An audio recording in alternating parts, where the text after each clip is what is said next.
Me too. Sports Network broadcast. You can find us on Roku TV, Amazon Fire Stick TV, Facebook, and YouTube. Get all your sports news here first. The daily podcasts are Ken and Ken in the Morning, Lions Talk with Smoking Jeremy B, Wrestling Roundup, The Big Football Show, and more, Shield TV, Lions Villain Report, and Red Zone Rant. The afternoon podcasts are Valhalla, Grosef Sports, WCFL Dolphins Talk, The Cheap Seats, The Bodkin Show, Spirit of Detroit Podcast, and Maniacs. The nightly podcasts are Palace Hall Report, Frozen Tundra Network, Skull Gang 365, The Huddle Sports Network Open Mic, First and 10 with Foz, Main Event Football Show, Prime Sports World, The Man Cave, Prim and Proper Sports.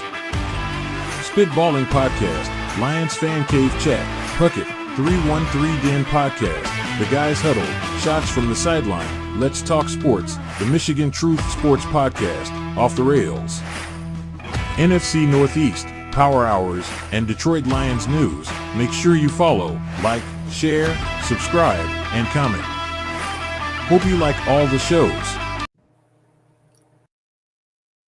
Here locally in the community, make sure y'all go check out New Cat Body by Davenport.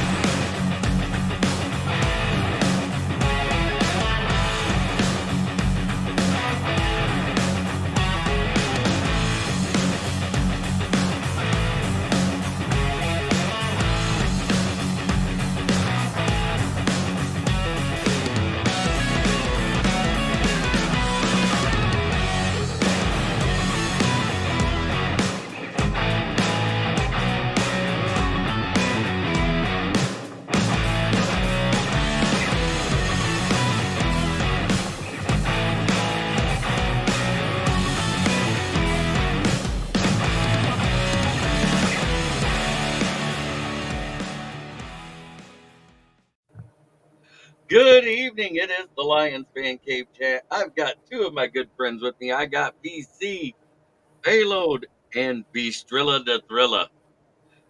James Burgess, Ricky Saccott, and Patty Grimes already hit the chat. And yes, we are discussing this game played on Sunday at 1 p.m. and at Ford Field on the gridiron. So we had some injury news today. And I listened to the coach, because when you sent me that link, I looked at it, it was okay. And then I went to the Lions YouTube page and listened to Coach talk about it. And it sounds like Joseph, Jamo, and Sewell might be okay. But the other three, absolutely not. Hello, Ralph. Good to see you, brother. So the only one that threw a curveball because we hadn't heard anything about was Davenport.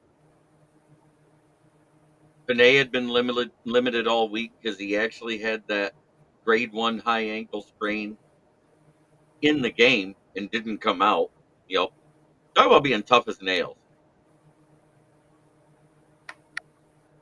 But the Bucs didn't exactly come out of this week unscathed either.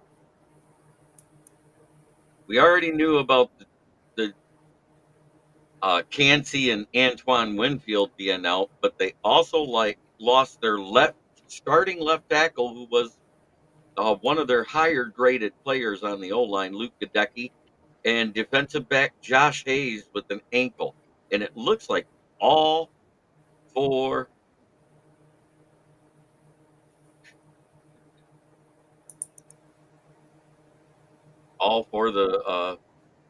they're all out.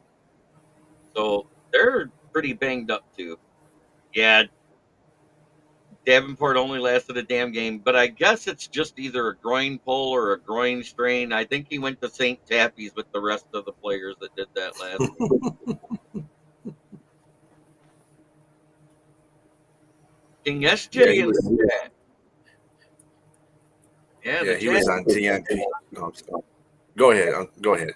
Sorry, Hatter's House 710. So, Beastrilla, what's your take on all these injuries? Davenport was DNP for Wednesday and Thursday when I last looked at him. I was waiting for Friday's report to come out. So I kind of figured he wasn't going to play. Go figure, should I say? Sewell probably that ankle he's uh,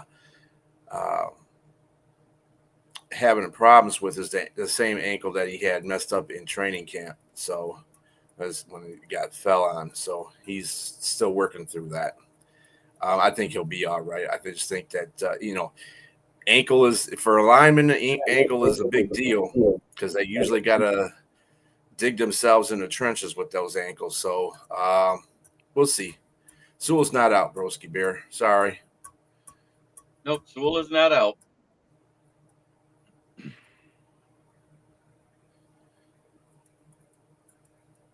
But other than that, I think we'll be fine. I was more surprised at. I wasn't really surprised, but with Davenport being out, dude. Welcome, Chicken Nugget. What's up, Chicken Nugget? And Hey, what's going on, guys? I just got to find this remote control so I can mute this TV Yeah. all right. because you know how this stuff goes. You don't want to ruin the show with that. Yeah. Smoking Dad, what's going on? Yeah, let's give him his music.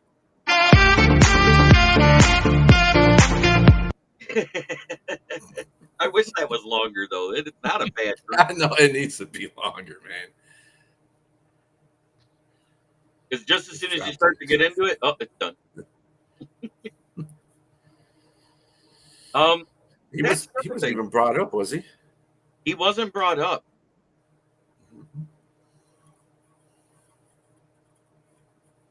Dad just dropped a line of a song right up there. Just dropped in to see what condition my condition is in. I hope Houston plays, but with all the injuries and especially Isaiah Williams is already being out, I see 2 of those practice squad wide receivers being called up this time. I don't think they're going to go into the game without 5 wide receivers drafted.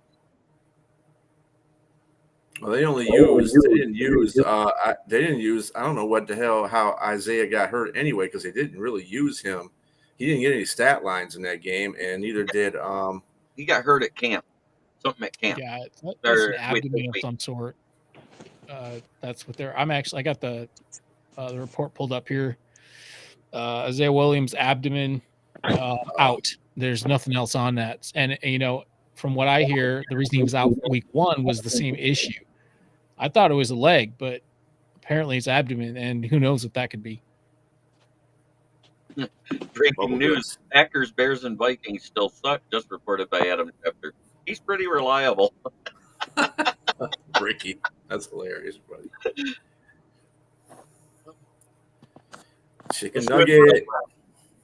What's going on, guys? What's going on? Hey, I can see you now. Oh, all right.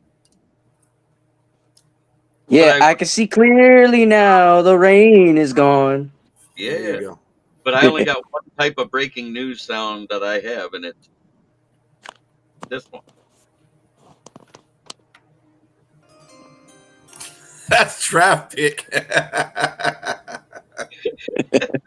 I guess it could work for breaking news. Yeah. Mm-hmm.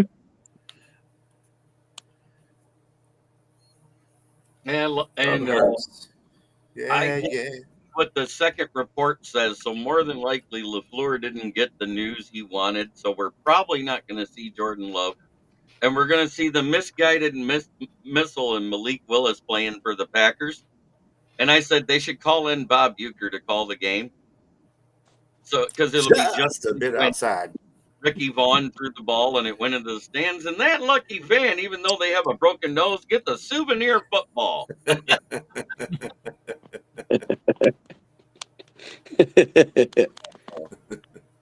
Just a bit outside. And the Lions pulled off a no-hitter. They had a no-hitter up until the second out in the 9th inning, and somebody broke it. Yeah, I gave up a hit. But they won, and they beat Baltimore, which is great. Yes. Breaking news, 2 days until going to Arizona. You're leaving on game day? All right, Patty. Kind of hard to sign Isaiah Bugs when he's incarcerated. And once again, the views and opinions of Jeremy Ballrick are not backed up, validated, or even taken seriously by Kneecap Biting with the Motor City Lions or me, Smoking Jeremy B, or any of my guests. That guy, I swear. It's a good thing lyrics for rock and roll are written when the writers were young. Yes. That's true. You know, it's only rock and roll, but I like it. Yes, I do.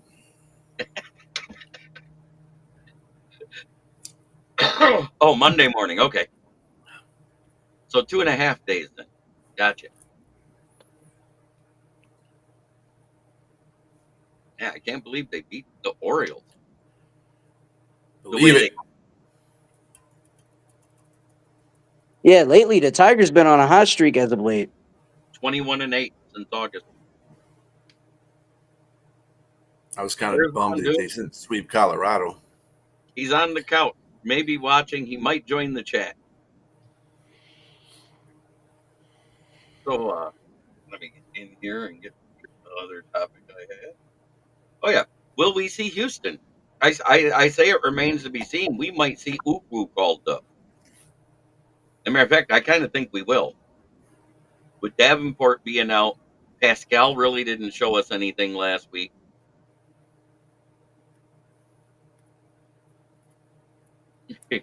My dad said, "Can you imagine if they were old when they wrote their songs?" Brent's in the chat. What's Well, good, Brent? What's up, Brent? so what do you guys think? Are PC about that? Will it be Houston in the starting lineup? You know, actually dressed?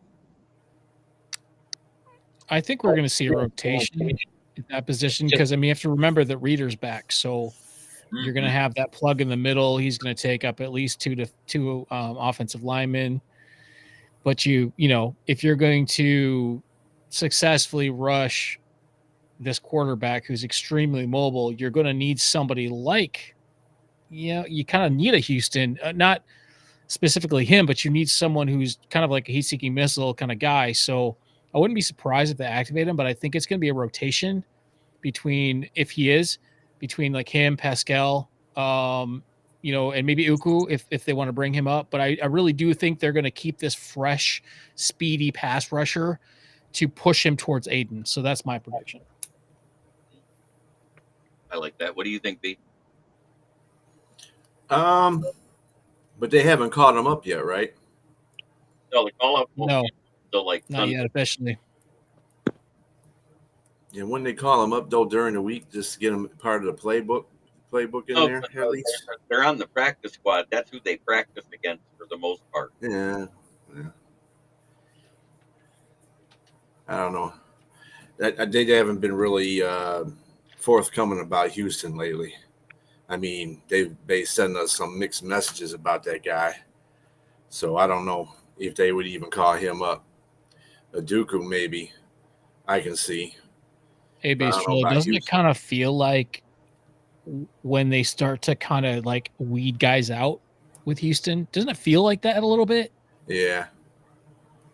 This is the same treatment that Isaiah Bucs got last year.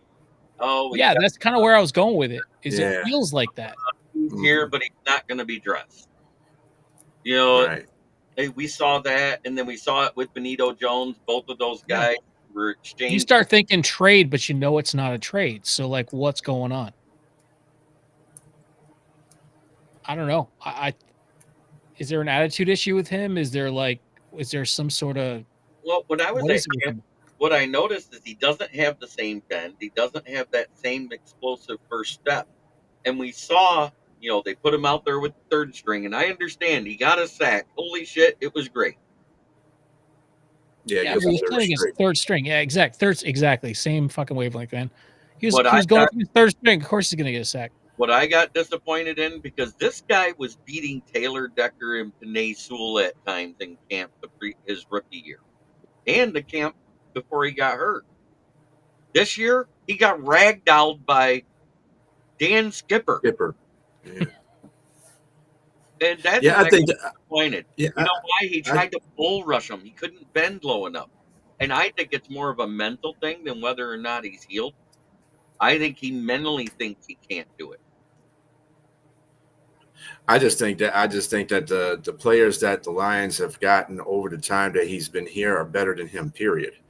They just better the roster. And Houston is, he had that time. Remember, he got those when we weren't a very good football team. He made his impact completely with that. I think he's getting weeded out. I really do. Yeah, I do too. Which is amazing because you figured that they would have done that during training camp.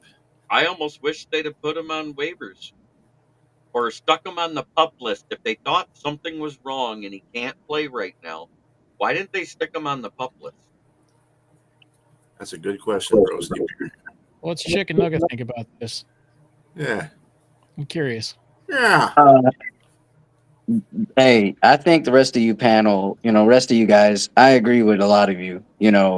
Playing can really mess up your mental. It could really mess up your mental when you're injured, and it can really, affect some things. But when you get back out there, you got to have the confidence to say, look, I can make a player too.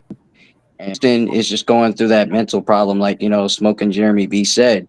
You're just going through the mental problem, and you're trying to figure out how confident you can be. And it's hard to come back from the injury that he had. So, just put him on the pup list, or let him go. Let him go off waivers. I agree with all of you guys.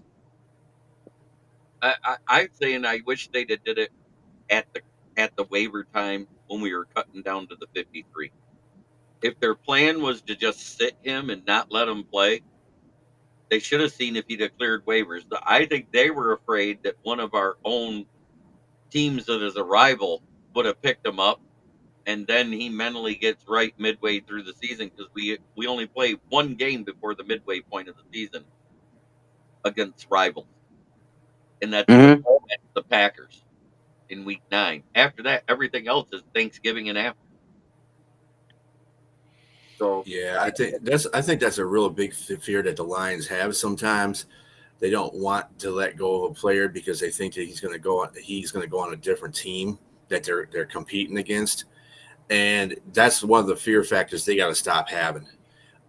If you're riding with the players that are good and they're good, screw it. You got to cut ties with people. That's part of the NFL business, and I really do. They hesitate a lot on stuff that you're not looking at, like injury stuff. Like, why is Mosley even on this roster anymore? The dude's been hurt every year. Right, he should have been a whole year and gone. He should have been cut. That would have saved us some cap space right there. I'm not getting a lot of this stuff. I mean, I have faith in our front office. They've done a good job to build this franchise back up to where it needs to be as an NFL professional level. I get that. But you can't always agree with everything that they're doing because some of the stuff is like head scratching. It's like, dude, what the hell? When I looked at the overall performance of the defensive ends through all 3 preseason games, one thing stood out. They didn't let Houston on the field until the 3rd string. Ukwu and Betts were the ones that were lining up opposite ends of the line against the starters of other teams the last 2 games and performed well. So putting those guys on the practice squad and keeping Houston is what did not make sense to me. You know what I mean? Maybe it might have been a mental thing. You might be right. Maybe they put him, near the end of the game so he can get a sack, so he can get his head right about that whole situation. That might be the issue.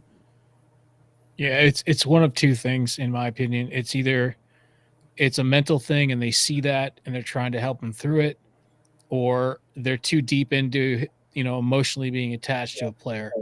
And Holmes has done that. He did it with Trinity Benson. He's done it with other players where he gets emotionally attached to a player. They're around too long. They take away from other possibilities on the team. It happens. And it's kind of one of those things where you take the good with the bad. I mean, this management team, this coaching staff is, obviously leaps and bounds above anything we've seen in our lifetimes. And so you just kind of like live with the questionable decisions, but I couldn't agree more. I Houston's one of those guys. And so you were talking about, Pastrilla, you were talking about like being afraid of trading, within the division. The only time you ever really need to think about that is QB, maybe, even a coach of some sort where the coach leaves and he goes to the other team, not trade, obviously, but You really don't need to worry about that with a pass rusher, a one-dimensional pass rusher. That doesn't make any sense. So I don't know what they're thinking. So I lean more towards the mental side of it, where they know he's got the talent, but they're not sure where he's at mentally, and they're trying to help him through that, because the team's got more than just physical trainers. They've got all nutritional stuff, they've got the mental stuff, they've got psychologists and all that. So hopefully that's it. I think Yeah. I Sorry, think man. Go Brent ahead. said right here is pretty much on track. It seems like they don't like him because he can only do one thing, and that's rush the QB. He was a negative against the run. He couldn't cover to save his ass. As a matter of fact, covering Noah Fant when he rolled his ankle and then came out of the tent taped and then went out on special team, that's when he broke his ankle. So all he has is that one trick of being able to get low and have a great first step. His change of direction was never that great. It was he was able to speed past them before they could get low enough to block him because he's 6'1". Plus, he added 20 pounds to his frame while he was sitting all year. So he's now 6'1" and not 240. He's 260. So he's actually on that heavy side, almost obese for that size. You know what I mean? Yeah. James had a good point earlier about Brad and Dan. They're loyal to their handpicked guys, and to a fault. Yeah, and that's exactly what it is. I mean, yeah, you're right. If that's what we're going to keep it, and to a fault, and we were still in good hands. This is true. However, that catches up to you in the end run, and you got to learn to let go of people. This still is a business, and you're in the business of making this team better. And this is what they both said when they got this team. They both said, we're going to try to get better and better and better, no matter what we have to do. If we feel that we can get better in certain areas, we're going to do that. Doesn't make a difference if it's a draft pick, a free agent, a practice squad guy, or a trade. We got to get, if we can feel we can get better at that position or in any form of defense or offense, we're going to do it, because that's what your goal is, to get better every time. So they just need to let that go. But then I heard, if we didn't do the waiver wire thing, we were going to pick Betts up back if he came back off the waiver wire. But we did do a waiver pickup. We picked back up Trevor Nowaski, who they fell in love with the previous year because of his combine and everything he did in the preseason. And a kicker. Yeah, and then we brought a kicker in later after somebody else got hurt and cut. But but it's also one of Brad's late round gems that half a year he looked fantastic. Once Charles Harris and Kaminsky was hurt and he came in, he lit it up his rookie year. We can't lie about it. Through that thriller, I think they hang on a bit too long. There comes a time to tell that bitch it's over. She needs to find a new. And here's the other one. Brad and Dan are loyal to their hand. This is the one you're talking about. Our hand-picked guys. Yeah. That is their worst fault. We're in good hands. And they did finally jettison Nate Udfield. Yeah. And to tell you the truth, I think that was forced. I think they didn't want to, but I think there was enough heat in the own front office to say, hey, this dude sucks. We got a player that came in here for a week and learned the playbook and did better than he did in his last 2 games. There's no way we can justify keeping Sudfeld. I think that's what they were hoping, is that they'd put Jake Fromm out there and he'd look like dog crap so they could keep, was what Dan wanted, because Dan and Jared Goff like Nate Sudfeld. Jared Goff likes him. Goff likes him because he uses him as his personal concierge. Carries in the gym bag for him, his suitcase when they get off the plane. Oh, but he's not a real threat, though. Yes, there we go. We got our West Coast buddy, Greg Rice, the stat master, checking in on his lunch break, it looks like, from work. What's up? How you doing, Jeremy? This is What's BC going on, guy? next to me. Then we got Greg. Beastrilla the Thrilla and Chicken Nugget King. I know you know Chicken Nugget. Absolutely, man. I've been in Lions chats with that guy for years. And I think Mark Brunell and JT Barrett, after they saw Jake Brum come up and go 6 of 8 in that last preseason game, when Nate Sudfeld's been here for 2 years, and goes, really? Really? You want to keep Sudfeld? Really?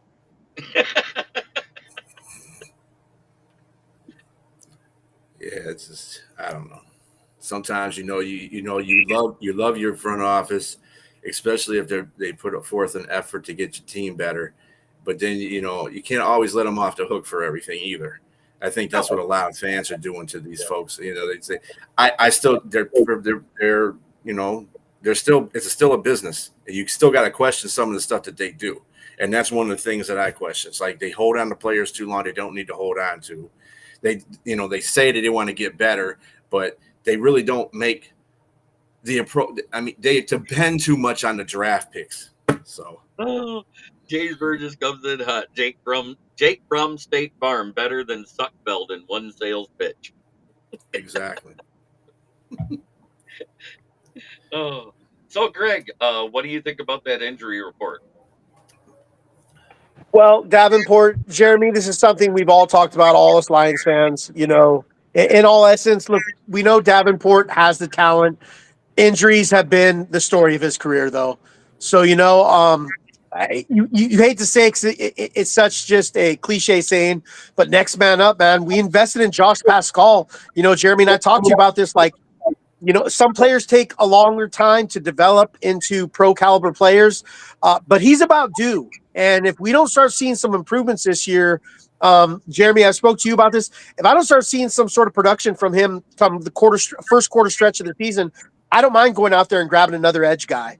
Like I said, I feel that we're in a championship window right now, and waiting for development was okay last year and the year before. This year, in what I consider a championship window, if we have to go out there and snatch a guy, forfeit a little bit of draft capital, I'm okay with it if he doesn't show improvement.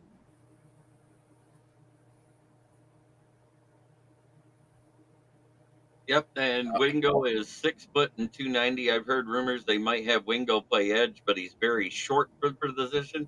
The problem is they tried him out at edge in the preseason a few times, not only in the preseason games, but also at practice.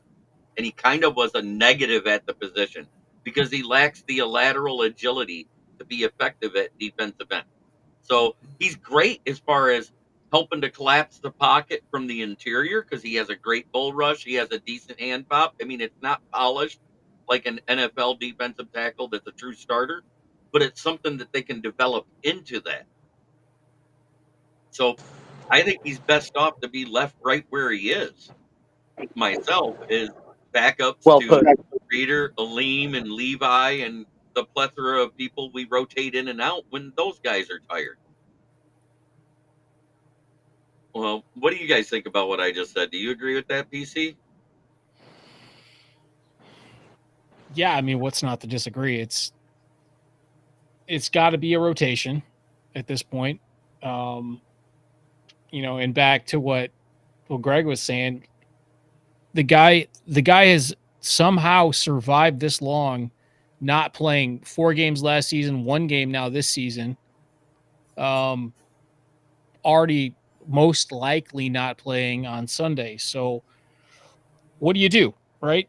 Right. What do they do if this goes on for 3 weeks? This turns into a 4-week thing. We've gone through the bye week. We're into week 5, so that's a month away. You got guys out there like Hassan Reddick with 11 sacks last year. The Jets can't decide what the hell to do with him. Yes, he's going to demand a lot of money, but at what point does Brad Holmes pull the trigger on paying another defensive pass rusher, a real proven pass rusher, to come in and just get the job done, because this is our window. So, there's so many things. Sorry, I bumped the mic. There's so many things at play here. But when it comes down to, say, where Davenport's at, I expected it, to be dead honest with you. I'm not surprised by it, unfortunately. And it's just another one of those players, in my opinion. And I know I'm getting ahead of it because it's 1 week into the season and all that, but it's another one of these players that Brad Holmes will take in under his wing and nurse him in a little bit with an injury, pay him enough money where it takes away from other possibilities on the team, and we're stuck with rotating guys in where we need a consistent guy to push people toward Aiden. So Derek Rivers That's and where I'm Shaq at. Lawson announced their retirement out of the edge room, right? That's why they're not picked up, Phil. Didn't they announce their retirement? Did So they? Did that Shaq thing- Lawson do a retirement? I thought he Yeah. was still a free agent. That's why he's still a free agent. That's why nobody looked into him. Is he announced he was retiring this offseason? Not saying then, it's I mean- all paperwork, but I mean, here's what's but left then- out there in the free agent room is what I'm getting at. In the edge is where I was going. You got Yannick Ngakoue, but he's a guy also that hasn't lived up to his billing or where he was drafted, or he's had spot starts where he's done good and then he plays 3 or 4 games, then he misses a game or 2, then he comes back, and then Kamoko Ture I don't know a lot about. I haven't heard anything about, so I'm quite sure that Austin Bryan is a name we've heard who played inside and out for the Lions before, and he was effective at times, but he's inconsistent. We all know about Randy Gregory. Nobody wants to touch him with a 10-foot pole. Rasheem Green, Shane Ray, and Ellerson Smith. That's it. That's what they say is the best of the free agents in the edge room. I mean, looking at it, you're replacing pennies with pennies, though. I don't like that. I don't like that at all. I mean, a lot of people have been bringing up Hassan Reddick lately, and for good reason. Hassan Reddick is at the top. He's like the top 4 sack guy in the last 4 years, and the people above him is T.J. Watt, Myles Garrett, and Trey Hendrickson. The dude got 50.5 sacks in the last 4 years. He hasn't got under 11 sacks in any of those 4 years. Well put. So, I mean, and the people don't want to trade for him because he has a bad attitude. He don't have a bad attitude. I don't know where everybody's getting that from. He wants to get paid. The Jets lied to him when they got traded to him. The Jets are just dumb. And what have the Lions done to their last 3 signings? They paid him, and they paid him. Yep. And Hassan Reddick's going to see that. I'm, hoping he's going to see that and go, you know what? Here's a team that will pay me what I'm worth if I prove it. So I say you sign him to a 1-year deal. You sign him to a prove it deal. See if he goes for it, because you got other teams that are going to go for him. Yeah, but it's not going to. It's not going to hurt to offer him something. That's my point. You don't have to sign the guy. Just offer him and see what happens. But he's not a free agent. That's the point. He's on the last end of his previous contract. You're absolutely right. And say, hey, what if we give you another $3 million this year as a 1-year prove it deal? If you still perform to the level you were, we will re-sign you in the offseason. You're right, Jeremy. He's not a free agent. You're right. But the Jets have no fucking clue to do with him. But at the and same he's time, not showing up to practice. Like he won't buy that either. I'm going to tell you the reason why he won't buy that. He's been playing at a $15 million per annual salary. All right. Those 3 guys I mentioned, $6 million are over what he's making right now.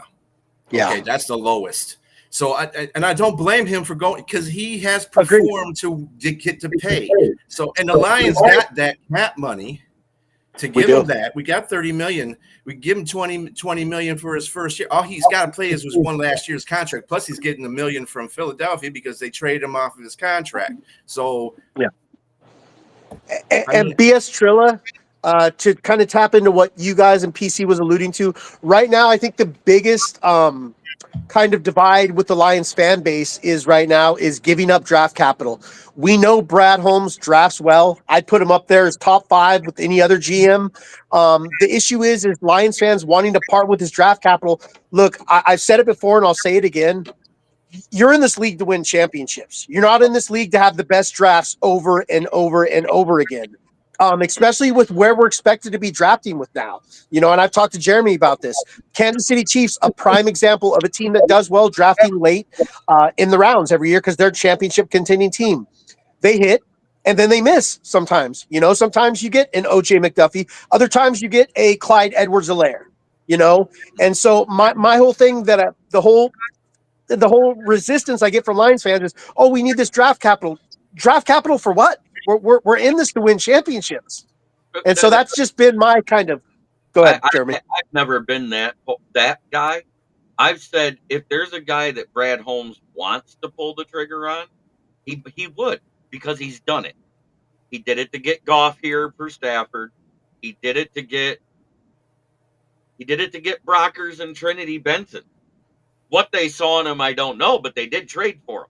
So when he sees somebody he wants to trade for, he does go for it. But at the same time, if somebody's asking for something we don't have, that means we got to go up with it, right?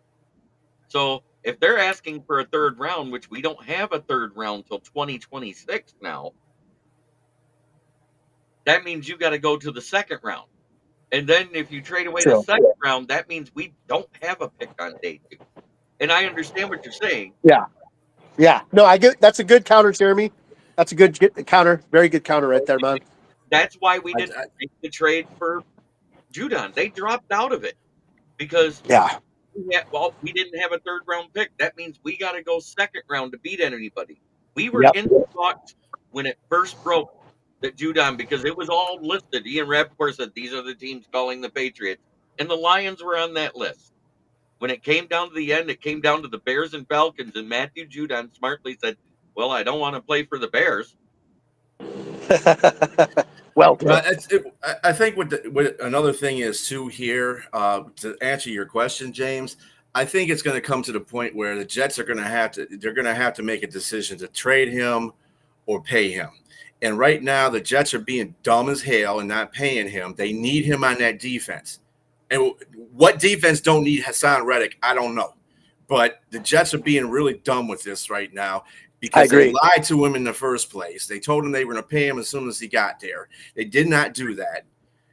And, so now they're going to have to wipe egg off their face. So they're going to have to – they might part with a fourth-round pick, or we could give them Houston and a fourth-round pick for him and just pay Hassan Reddick for the year. And if he does well that year, which I know he's going to do because he's been playing out of his mind. The problem is not his playing. He just wants to get paid to where he's getting paid, where he's playing at right now. Like I said, he's 4th in sacks in the last 4 years. Yeah. So pay the guy. Yeah. No, I'm with you on that. And I've also been seeing some of our fan base, he has an attitude problem. Look, he doesn't have an attitude. I've never heard anything out of Arizona or Philadelphia about him coming in and being a good teammate. It's just, like I said, I think it all falls back into that. We don't want to give up draft capital. And as Jeremy alluded to, we don't have much to give up, to be honest with you. If it was a 4th and in Houston, who I'm going to be honest with you guys, we love him as Lions fans for the one. Right now, he's a one-season wonder, you guys. This is no surprise to us Lion fans. We've seen it before. Amani Oruwariye. We've seen these types of players before. So I'm not sure exactly what kind of value Houston has. But if they were to ask for, maybe Pascal in Houston and 4th, I don't know. I might even go there, guys. But yeah. I'm saying the asking price is a 3rd or better because they traded a 3rd rounder to get him. Agreed. Well put. Well, but see, again, this is what I'm saying. The reason why I don't think that it would take a 3rd, it might be a 2/4 from this year and next year, and in Houston or something like that. If the Jets get to that point where they're fed up and they're playing this game with Hassan Reddick, where fine, because Hassan Reddick's putting his foot in the dirt and saying, hell no, I am not coming on that field until you pay me what you promised you were going to pay me on here. You want me to play. You're just trying to get extra change from me, get extra playing from me, and not pay me. Because, the Jets already got rid of a couple of for God reasons, they didn't want to pay them guys, defensive line guys, and they sent them to Philadelphia. Stupid. The Jets are just doing stupid stuff. So I don't know where the stalemate's going to come in. He's not officially on a trade block. But a lot of people are speculating that's probably what the Jets are going to have to do because he's not going to budge, and the Jets don't feel like they need to be budging either for some dumb reason. Go ahead. You're good.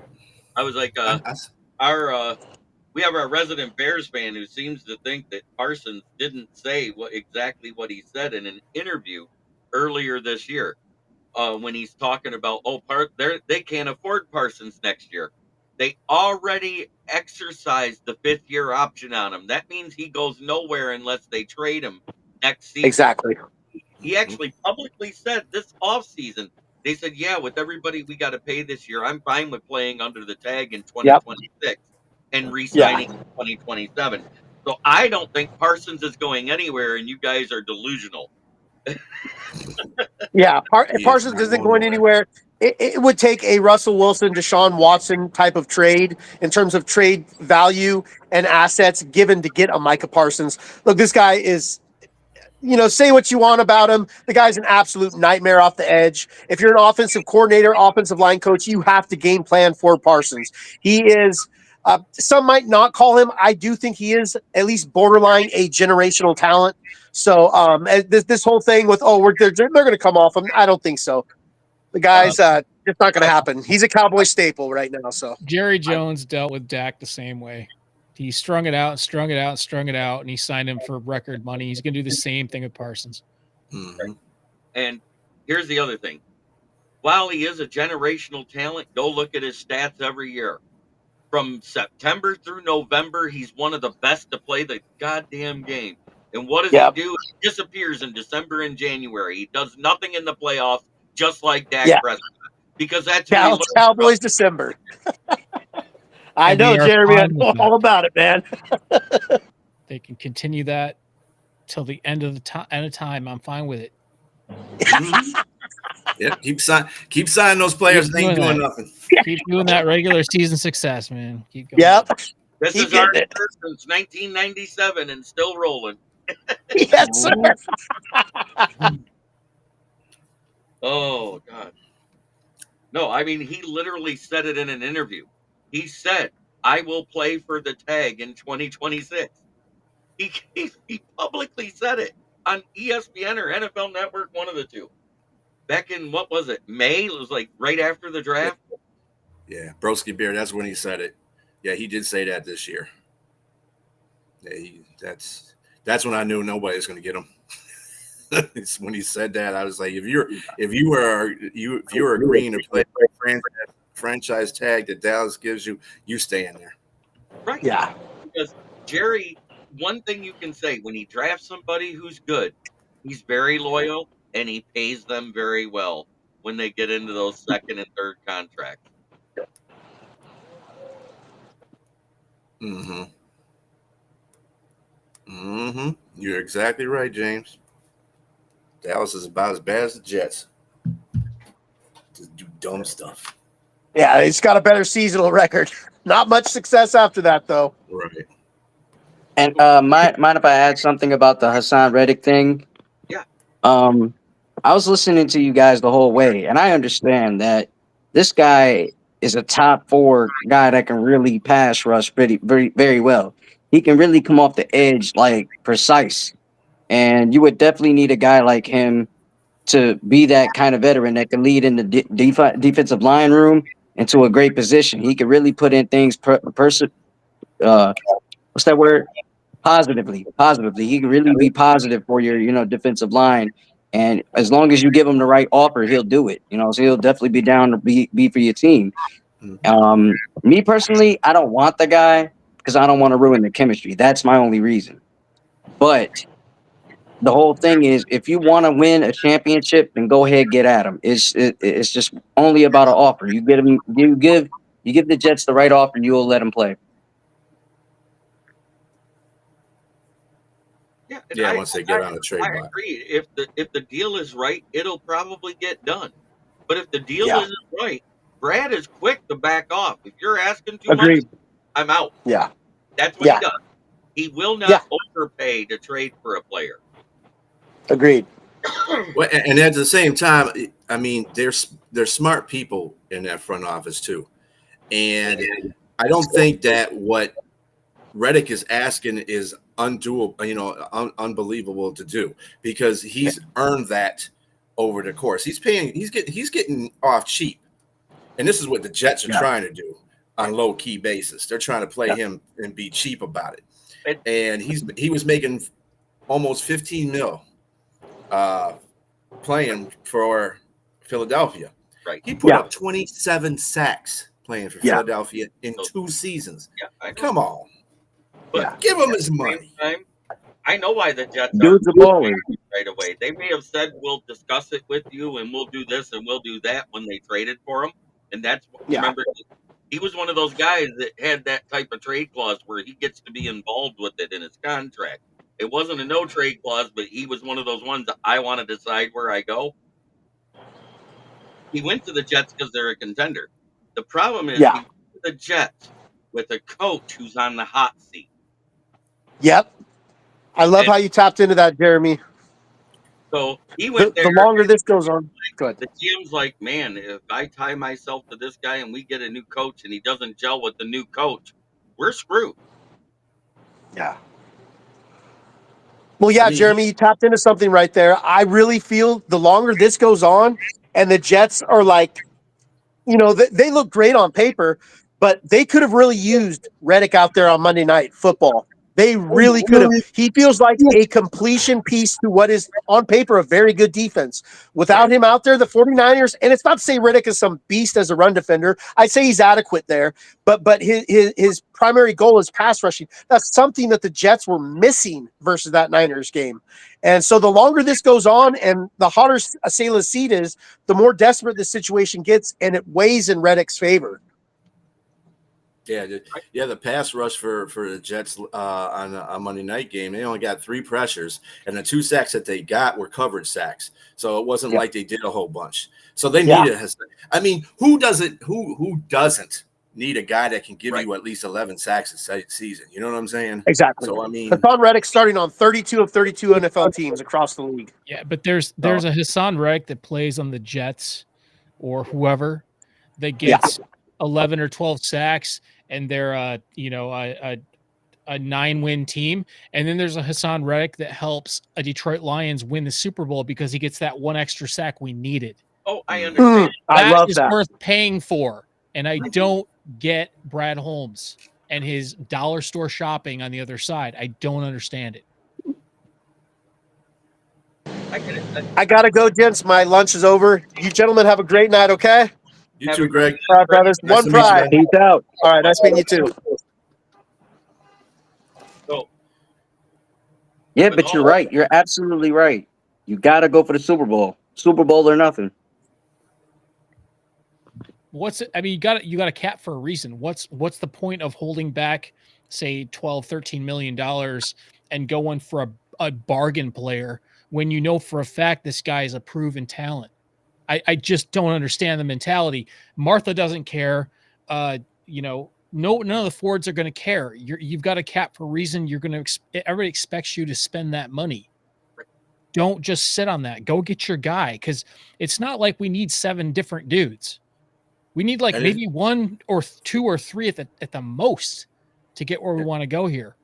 And if you got somebody that does well with the cap in the first place, it's like another reason why I don't want to sign Hassan Reddick if he gets traded, because he's going to cost money. Aleem won't get signed, and this. No, they can work the salary cap. Trust me. Right. If they got good salary cap people that do their job there, they will get Hassan Reddick in there, get Aleem paid.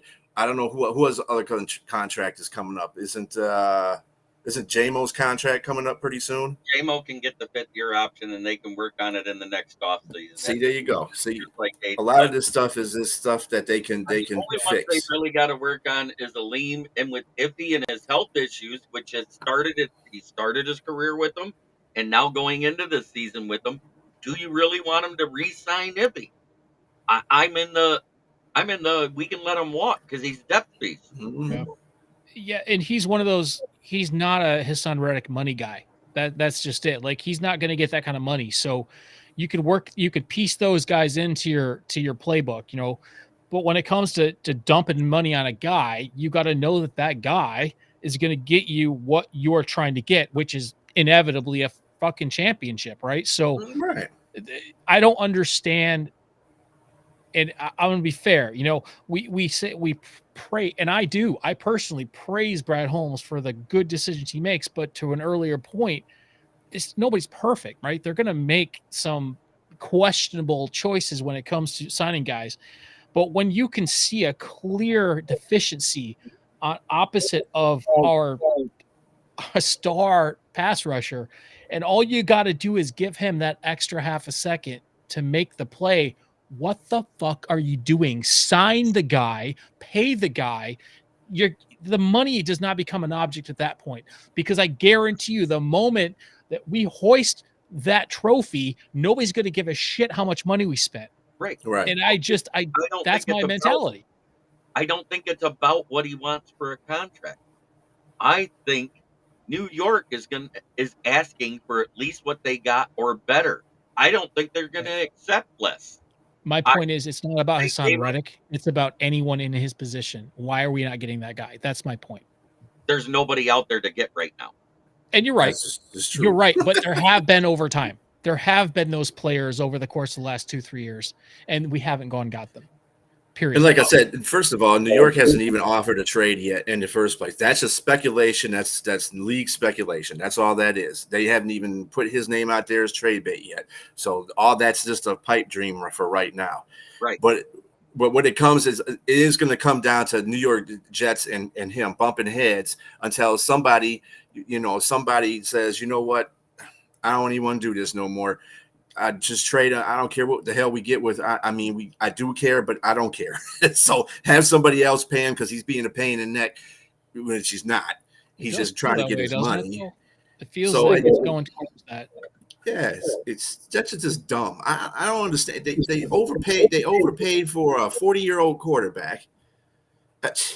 Jamal Williams said it best, dude. Jamal Williams said it best when he came here. He said, "One man's trash is another man's treasure." Mm-hmm. And that is so true. Now, obviously, like he wasn't at that Hassan Reddick level, I guess you'd say, popularity and talent wise and all that stuff. But it's incredibly true. Like an organization can get so jaded with a guy and they don't want to pay him for whatever reason, and they're dealing with attitude or whatever. The fact of the matter is, it's not about attitude. It's not about any of that. It's about, don't need to be you got talent, you're going to get paid, or you're not going to get paid.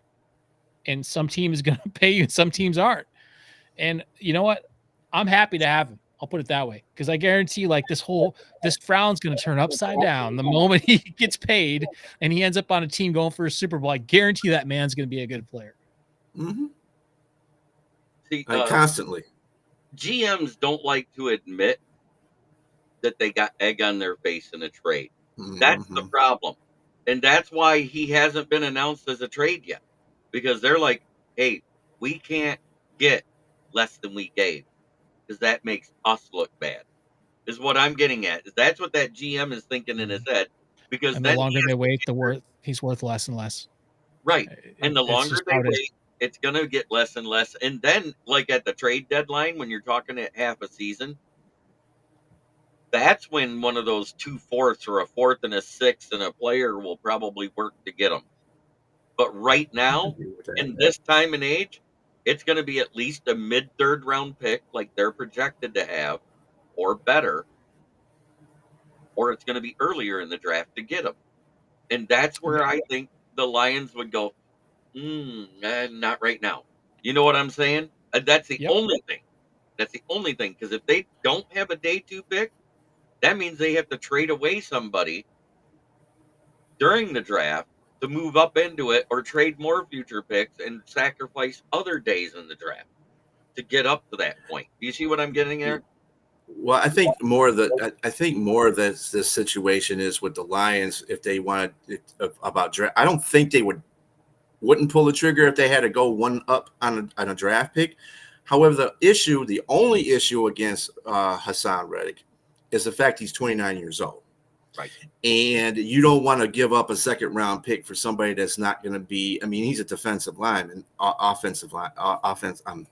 linebacker, defensive end. So they don't last too much longer, obviously. But the thing that pisses me off about the fans that talk about this whole situation, they're willing to sit here and watch us take a guy who doesn't get, when he does play, he's good. Okay. I'm not going to take that away from him. But most of the time he's on the bench because he's hurt. But you're going to pay that guy. But you're not going to give no consideration to pay Hassan Reddick. And that's ridiculous. because that's 11 sacks that you can have on your team. You can help, man. If you had him on there and a healthy DJ Reader, Aleem, and Aiden. Oh, dude, that would be the most deadliest defense that they have right now. Add up the money. Add up how much you're spending on all these guys when you can spend it on one guy. If he'd have been a free agent, we probably would have never signed Davenport. Mm-hmm. That's true. That's the big thing. Everybody's forgetting that. It's all rumored he was on the trade block, and the Jets have shot down every single trade block rumor that came out for the past 2 months. Well, yeah, because they're gonna do the battle of wills with him. That's what they're gonna do. But like I said, Hassan Reddick has consistency, and a lot of people said he's a good guy, and he is not going to budge from his position until he gets what he wants because he deserves it. Right. And the Jets basically just lied to him when they said they're going to trade him. When Philadelphia said, "Look, the Jets are going to pay you as soon as you get over there." That's what the agent said too, and they told these folks this, and they lied to him. So, I mean, it's stupid. The Jets are just stupid. I don't know what's going on. Yeah, I say it's a slap in the face. Mm-hmm. It is. Because that's how he's acting. And he's acting disrespected. And he's all in his rights to do so. And that's fine. And he's going to stand his ground, and he's going to sit there. But eventually, those game checks you miss add up. And there's going to be a point with the longer they don't put him on the trade block, where he's going to have to go, I've already lost $3 million this year. We got to remember, Jeremy, that it's not him saying this; it's his agent saying this. Like these guys aren't out there yelling at the owner, right? They have an agent that's saying hold out, or sign or whatever. And so that guy is already out there working on what happens if you go on the trade block. He's already out there doing all his work, and his agent's saying, "Look, this is what you could get. This is what is possible if you go out here. Here's who you could play for. Blah blah blah blah blah. Don't sign shit." That's what his agent is the one saying this, and then he just telegraphs that to the team or whoever he talks to. And remember, we were all linked to him when the trade happened from Philly to the Jets too. We were in those talks. It was the Bears, the Lions, and 49ers, and the Jets. That was the big four they kept talking about those 2 weeks that he was on the trade block from Philly. And I think it all came to be what Philly. If Davenport doesn't play, with him being doubtful, he's not playing. Doubtful usually means you're out. Mm-hmm. If there's a chance you'll play, it'll say questionable. Mm-hmm. So you hit that. Do I think we'll see Houston? Maybe. That's where I'm at. I'm at a maybe with him. I think it's because he hasn't shown anything in camp. He beat a third-round right tackle to get a sack in the preseason when he couldn't beat Dan Skipper, our backup left tackle. When the years before in the offseason, he was beating Decker and Sewell. He was beating Sorsdahl. He was beating Colby Gaynor. All the guys that were on the practice squad. He was beating everybody. So you get a guy that is such a good pass rusher, has such good bend and such a great get off. He has that major ankle surgery. And when I say it's major, his ankle was pinned back together, people. We're talking about a broken ankle. We're not talking about a sprain. We're not talking about that. We're talking about the worst break you can have. It's the little bone between the 2 points of your ankle. It shattered on him. I know people that were in their 20s, and they're still dealing with the pain from that surgery that they had to get it done in their 50s. So I think it's mentally fucking with him. Because he doesn't have, other than gaining 20 pounds, why can't he bend like he used to? Why can't he at least take off using the opposite foot the same way? He can't do any of it. My theory is that you're right. It's mental to the point where he knows he's one-dimensional, and he knows if he loses what he does best, he's out for life. He's done. He's going to have to go find a new career. So there's a double-edged sword to that, right? You go full tilt, you could hurt yourself, you could be done. You don't go full tilt, you get the criticism that you and I are giving him right now. So it can go both ways. You know, you got to make a decision. And I think the team, any team, sees that. I think they can clearly see that he's probably fighting with some sort of mental plus physical. And you got new guys coming up all the time. You got, Wingo coming up. You got Pascal sitting there. You've got other guys that can basically do that. And so either you show out, you put out, or you shut up kind of deal. You got to put up or shut up. I mean, that's really where he's at. Joseph Boston, that's why I said what I said about Betts. It wasn't just what I saw in the game films. It wasn't just what I saw in preseason. It's what I saw in camp. And Betts looked better in camp. And I guess it's the flash of the past of that rookie season where he had that elite 78 snaps and 8.5 sacks and 11, what was it? He had 11 pressures in one game, I think it was. Who starts? It's probably Pascal because he's the better run defender. They're going to rotate. It's going to be the same thing because remember, Davenport only played 25% of the snaps last week.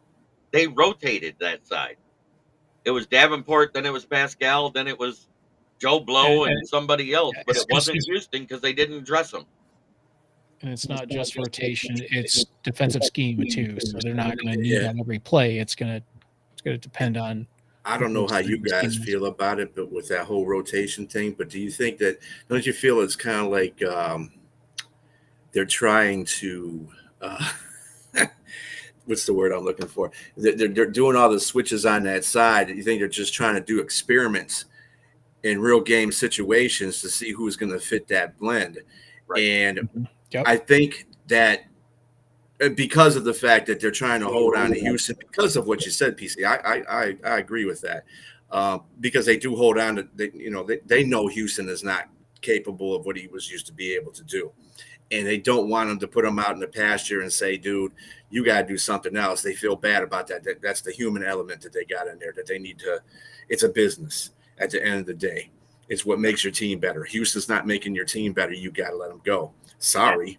That's just the way it is. Think about now that Reeder's back, because we still have Wingo and a couple other guys. They could move Levi out there and start Levi and then have Pascal come in and running play. And we keep forgetting, and Joseph just made a good point. He put Levi in there, and I always forget about Levi because he's basically not been existing on the team. I mean, he's been there, but he hasn't been there for the last 2 years. So he showed pretty good progress. I mean, from nothing to something, at least in game one. So that's a good point. Levi Pascal, that's actually a really good rotation if you want to do that. And then, of course, you're mixing in Reeder there to take up two guys, and you're going to have some schemes involved there. So, Joseph, good comment. I keep forgetting about Levi. I would love, we all want to see our team succeed. Same with Houston. I know, Bistril, I know what you're saying, dude, but you also want to see him succeed. Of course you do, right? You want the team to play well regardless of who's in there. So I think we've gotten to a point now, 4 years into this, in this regime where we have depth and they don't feel like they need to lean on Houston or lean on a certain guy. They can rotate guys in, and that's not good for Houston because all of a sudden he's dealing with this mental issue, he's dealing with this physical issue, and he's going to get pushed out. At the end of the day, he should. And you're right, it's a business. It is not about, I like this guy, don't like that guy. I think the human element always exists. We do it as in our regular lives. They do it in their lives too. Just because they're on a professional football team and watch them on TV doesn't make them any different. They're human beings. They have human emotions, and so they have to somehow get that out of their system and pick the right guys to play. And that's the end. That's it right there. Okay. Chris Mason comes in and backs me up on what I said. And Betts got a sack last Saturday night with the Lions, the BC Lions, in his first game back in action. Yeah. I do like the point that you made earlier, though, JB, about back on the Hassan Reddick thing, where Philadelphia traded him to New York Jets because they didn't want them to be traded in their conference. Right. But now we don't have that stipulation because it's the Jets. So the Jets, if they trade, they'll trade to anybody that's going to have, basically at the time. I think it's going to go to the trade deadline too. I think this back and forth between them are going to the trade deadline, and I do exactly think you're right that it'll reduce the draft pick amount that we give the Jets, because the Jets will be like, I'm through with this shit. I just take them. And then Hassan Red. And the only thing that bothers me about that situation is then if we get him, hypothetical, if we get him, he's got to get back into. I mean, I'm sure he's in game shape, but he's got to be back in NFL game shape. A, B, he's got to learn defensive stuff. So, where he's going to line up and stuff like that. I'm sure they're going to give him the green light to go out there and get the quarterback, because that's what he does. But at the same time, he's got to fit in the defensive scheme. Not like AG has the greatest one. But anyway, the point of the matter is that it's going to take him time to implement himself into the defense, which may be 2-3 weeks at the most. Chad Datima, do we think that JMO will draw enough attention to free up Sun God and Laporta a little more? Or is JMO going off again with major yards because they won't be able to cover all three? It's both. And the reason why Antoine Winfield Jr. is out, their starting CB2 is out. Here's the other thing, and I know we said this last week, but now Reader's in there, because we said if Reader plays, we're going to get a lot more sacks. If he doesn't, it's just going to be another mediocre pressure day. He didn't play. It was a mediocre pressure day. We got 2 sacks out of the defensive line last week. Well, Reader's playing this week, which is going to make everybody else better around him. Because if Aleem and Reader are taking up double teams each, that puts our defensive ends, regardless who they are, in one-on-one situations. And Luke Gadecki being out at left tackle, Tristan Wirfs at right tackle. Guess where I bet you Aiden Hutchinson lines up again? On that left tackle side, going against the backup. Yeah, I think also the whole thing about Amon St. Brown not getting loose, or them covering him. Yeah, he got covered a little bit. I watched the All-22. Do you know how many times Amon St. Brown was open in a lot of plays? In fact, the one play that he threw to JMO, when Goff threw that long bound to JMO, Amon St. Brown beat his guy bad. He was on the other side. He could have threw the damn touchdown. So it's not Ben Johnson's the one that's calling these plays and making Goff do these things. And I think Ben is just kind of doing an experiment thing like they're doing with the defense. They're just seeing if JMO can handle the pressure of him being the guy to go to, and when Amon Brown, that sort of thing. So I mean, stop playing around. We're trying to get a Super Bowl here. Okay. Yeah, and that's mutually beneficial to both players too. Yeah. Because you got a bunch of unselfish guys on this team, which is the best thing you could possibly have. So you got Amon St. Brown. Yes, he was double teamed a few times. I went back and actually watched the game again. And I actually watched some other camera angles from different websites. And there were plenty of times that the St. Brown was open and Goff just chose not to go to him when he normally would have, because he was the only guy that he could trust. And that has changed now. So now you got pick your poison. And that is mutually beneficial, right? Yes, we're all going to, as fans that maybe don't pay attention to all the little tiny things, we're all going to say, well, what happened to Amon St. Brown? How come he's not getting all the... Well, it's because we don't have to go to him all the time anymore. That's the whole point. That's true. That is the entire point. If we don't go to him all the time, they're going to lax in their coverage in future games. The people that watch this film.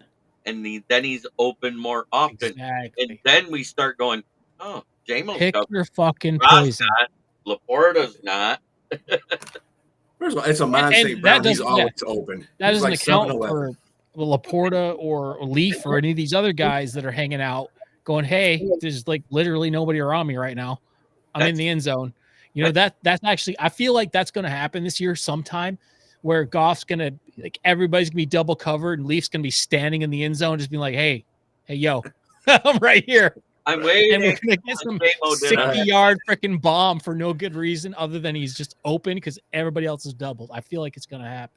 Okay, here's the thing is Matt Stafford did something he never did in his career. He averages for his career a 2.5 second release time.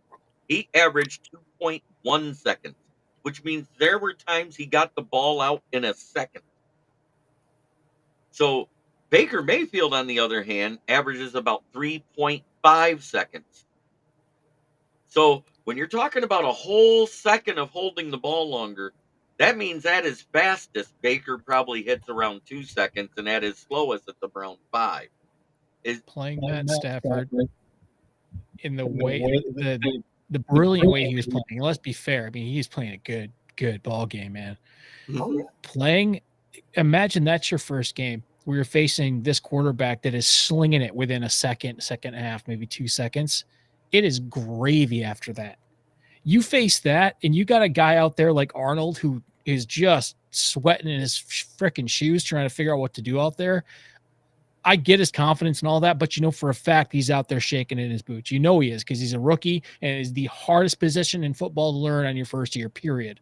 Right. So he's out there, and now he's like, wait, you're telling me I get like an extra second to figure this out? Dude, it's all up from here. That Reeder, Aleem, and Hutch are not salivating to go, I got an extra second. That's where I'm talking about. I think the pressures will double this game. Just the pressures alone. Not talking, Topa Daddy. I miss the days of Matt Millen, Rod Marinelli, Matt Patricia. Just think your OT game Sunday, Marnie Morningwig would have taken the win. Yeah, I miss those days like most people miss an enema.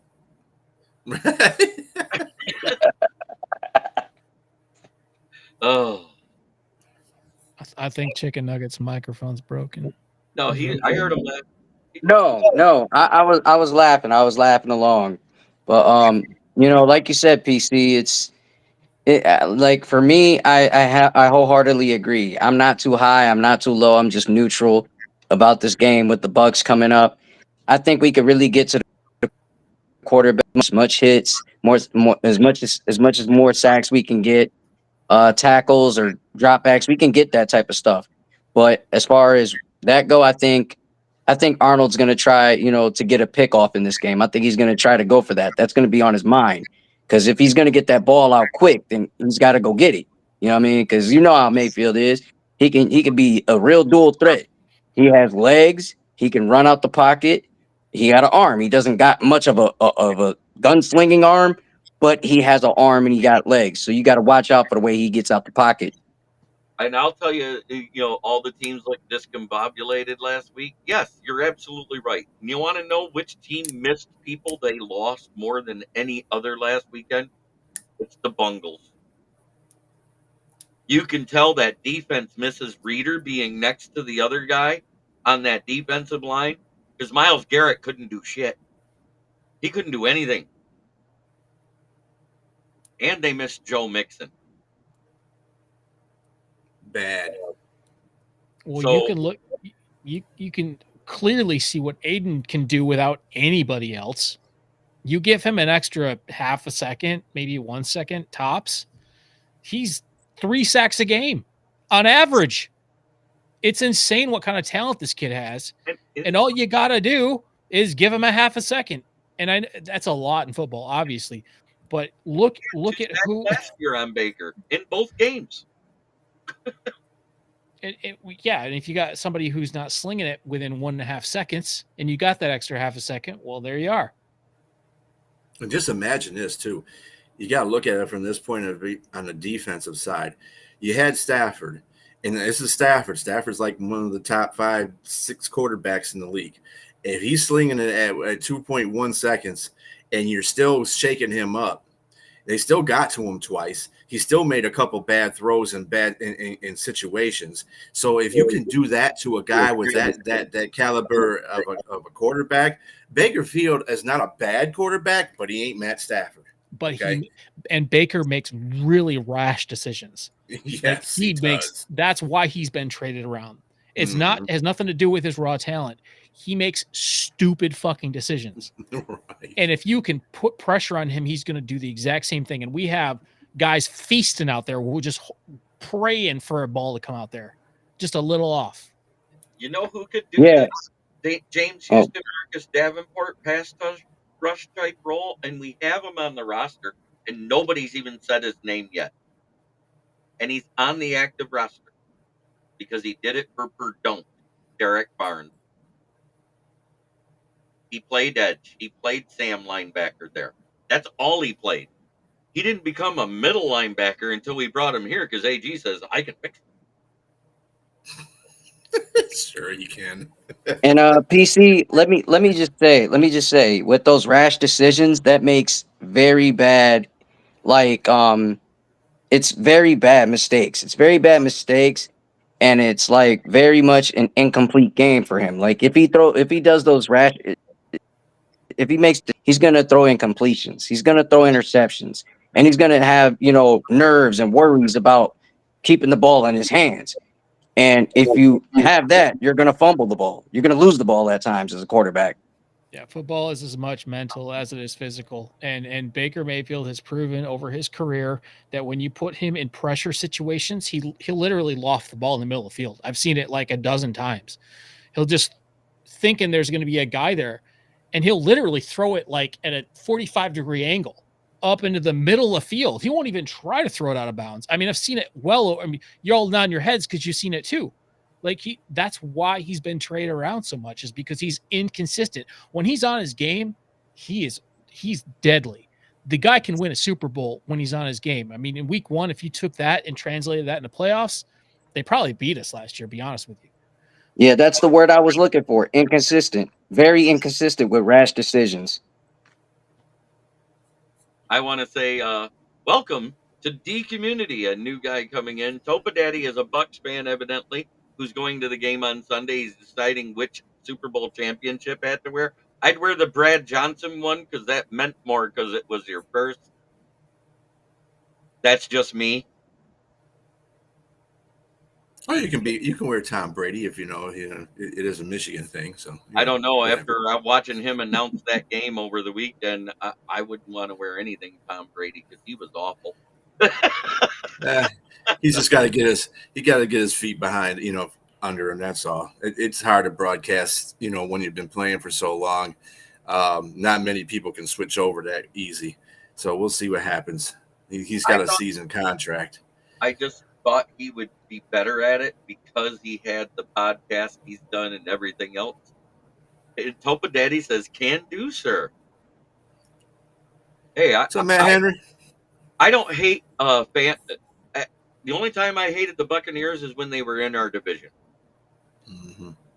The Buccaneers are cool with me, so you're good. But when it comes to game day, fuck the Bucs. EAD. EAD, as Dan Leonard would say. Worst Hey, game another thing. for Deshaun. Ooh. The other thing that we didn't bring up about Stafford in that game too, the defensive line was getting enough pressure where, even though Branch was lunging for a few picks, he came close at least 3 or 4 times to picking off the ball. That's something that nobody realized. Just think if that was Branch in the 3rd or 4th game of the season. Yeah, and actually Branch came out in a press conference and criticized himself for not making that one extra step when he knew he basically hesitated. And that's you're right. That's like early season mistakes. Mm-hmm. We beat a quarterback that was throwing it an average of 2 seconds. We beat a team when we played clearly not our best game. It can't get worse. I can't get worse. I don't want to say that. I don't want to jinx it. But it's going to get better. It can only get better. And the Bucs, in my opinion, are a less challenging team based on their current injuries. They do have, I think they have better receivers. But I think based on their current injuries, they're definitely a lesser danger of a team. So anyway, I think we have a much better chance. I think we're looking at like 31-24-ish come Sunday. Well, I'm going to do the same thing I did in my article. I always do best case scenario, worst case scenario. If everything goes right, we should win this game by 7. It should be a touchdown. And I agree with you, 31-24, because we will see at least Jake Bates kick 1 field goal in the game. Because, hey, We only went for 1 4th down last week. That's a record for Dan Campbell. It's the only time he's only gone for 1 4th down conversion, and they converted it. Didn't we only rush like 15 times too? It was like a really low number. Yeah, until the overtime. Yeah, we like rushed like 15 times before that. We stopped rushing in the third quarter again, which explains why everything went the way it did. Because after the JMO touchdown, it was Rams this, Ram that, Rams this, Ram that. But at the same time, they made 8 trips to the red zone and scored on 3 of them, so I'm not that mad at it. Yeah, considering that Goff didn't have a pretty good day either. The dude almost threw 3 interceptions himself. Well, he did throw 1, but the one was a game ender. That if that guy didn't drop that pass, that would have been the game. So these are things that we got lucky to get out of that game in overtime, playing like we did. And I can only say that we can get better in that whole situation. So hopefully with Tampa Bay, they take a turn. Hopefully Panay is, he's just resting his ankle. It's not as serious as the injury report's trying to make it to be. And he's just trying to stay off it so he can get some extra reps in there. Tampa Bay is out. Nobody's mentioned Cansey. Cansey is a defensive tackle. He's out.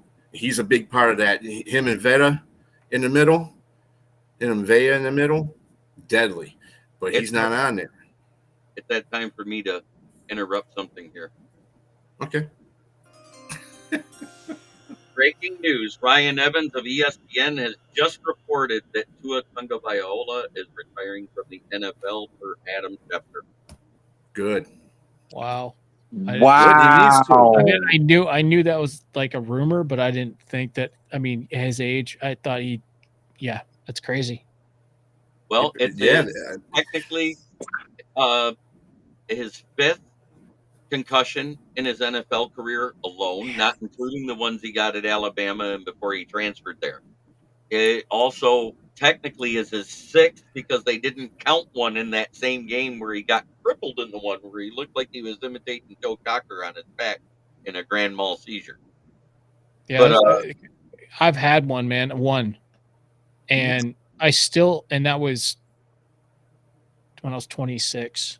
So yeah, I'm not going to tell you how old I am, but you add some time to that, and I still have these. I don't know what mental lapses, I guess you'd call them, and they become less frequent. I can't imagine 6 of those.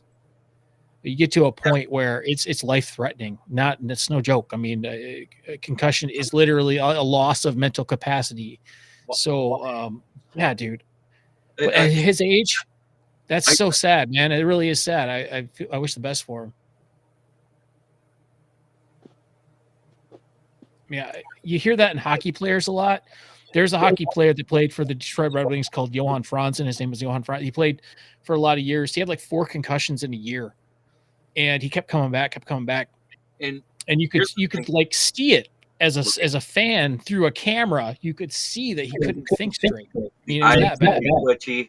You know what I mean? As they look and the flash of the cameras around back in the old days, the camera flash would screw with somebody's eyes that were concussed or had their bell rung, as coaches called it. I'm not sad. He doesn't want to end up like Mike Wetzer. Yeah, it's just Alabama QB's Nick Saban is a heck of a used car sale. Hey James, I just feel bad for him. At his early stage in life, this is his dream. He's been working for his whole life, and for him to have to make that decision is pretty sad, in my opinion. Yeah, everybody should have to make that decision that early in their life. I think that's pretty sad. Well, I think part of the thing is that he's been told repeatedly. I don't want to say it's bad enough that he's going to have to retire from the NFL, but at the same time, I don't mean to be cold-hearted about it, but it's to his own doing because he's gone using like the last play of the game, Thursday when he went out. He went head first into the damn dude. You cannot go head first into stuff. This is his problem. This is the reason why he gets his bell rung continuously because he does not slide. He goes head first into everything. You cannot do that in a game of football. It's going to catch up to you. It's because he could do it in college and he never learned that he can't do it in the NFL. Mm-hmm. These guys, it's one thing to do it in college. You add 100 pounds to every single one of those guys that you're going against. It's like running your head into a brick wall, literally. Yeah. Most definitely. Well, that's Yeah, I agree. Because I like the fact that you brought up Johan Franzen. PC, I like the fact you brought that up because Johan Franzen, as a hockey player, went through the same kind of concussions like NFL players did. So concussions are pretty tough to come back from, just like any kind of injury, and it messes up the brain. It scrambles your brain a lot. So yeah, best of wishes to Tua as a human, and that's all I can say. Prayers to him. Yeah, and a concussion is not like an ankle that fixes itself over 6 or 8 weeks. A concussion can last your whole life, and you can start to compound those with multiple concussions. You can literally die from it. You can have an aneurysm and just drop dead from it. And in fact, I heard a review today that the doctors that consulted him over this were saying if you have one more concussion, your probability of death goes up by like 20%. And I guarantee that played into it. Well, according to everything I'm seeing here, it looks like somebody sent me fake news. No. He should retire. Yeah. I mean, either way, it should be a retirement. I would. He's already got the money. It's not like I'm just saying. I understand the dream is dead. I get that, but I'm taking the money and I'm going to invest it in the rest of my life. And I'm going to. That was a nasty hit. That was a nasty hit. Which he, like I said, he perpetrated on because he shouldn't have slid. He shouldn't have went face first and everything. And the guy that he went face first in almost died on the field a year ago. Well, let's talk about this like just rationally, right? What team is going to sign him if he keeps playing like that? Nobody. Right. Nobody. His football might as well career retire. Is over. You might as well retire at this point. Nobody's going to take a risk on you. To Chicken Nugget and PC's point about Johan Franzen, he's another guy. The reason why his concussions are because he played reckless as well. And when you play reckless, you're going to pay the price for it. And it's sad that it happens. But if you're the one that's doing the problems to your body, you're going to have to go through life with that thought process because you put everything on a line, including your brain. And then. Yeah. I mean, we're also looking at this from I'm in my late 40s. I'm looking at this from that perspective. Whereas when I was in my early 20s, I wouldn't think about it that way. I'm just going out, So, I mean, there's definitely a perspective there. And it's when I say things like it's sad, I don't mean it's, sad is just the word I come up with. But like it's sad from my perspective of being older and looking back at it going, man, I wish I would have changed a few things in my past. That's all I'm saying. Mm-hmm. Yeah, I got you. Because when we're 20, we think we can beat everything. Yeah, you think you're invincible when you're that age, right? Yeah. When you're my age of 55, you don't even you got to look, 3 or 4 times both ways when you cross the street because you're not fast enough to run. No, I'm not going to beat that truck. Not at all. Not by a chance. Not by a chance. When I was 20, I beat that Corvette coming across the street. But when you're 55, you ain't beating a Mack truck. That's you can't. Yeah. Your whole life is news. Ryan Evans is a troll. Okay. There you go. Well, he'll probably retire anyway. So yeah, at best, he got the money. Like you said, PC, he got the money. He got to relax. Live life. When I was about 26, 27, I was making more money than I am now. I was making, it's not NFL retirement money or nothing like that. But I was making really, really good money when I was that age. And tell you what, if I would have had to, I probably would have made that decision. Be like, I'm good. But these guys are making hella money, man. These guys are making like money that we can't wrap our heads around money. And you can live a very long, good life off that. and it's better to be alive than to worry about dying from moment to moment, in my opinion. But I have to address quite a few chats. We've had a million of them come in, but one says, "Oh, good, we should just trade Hooker to Miami."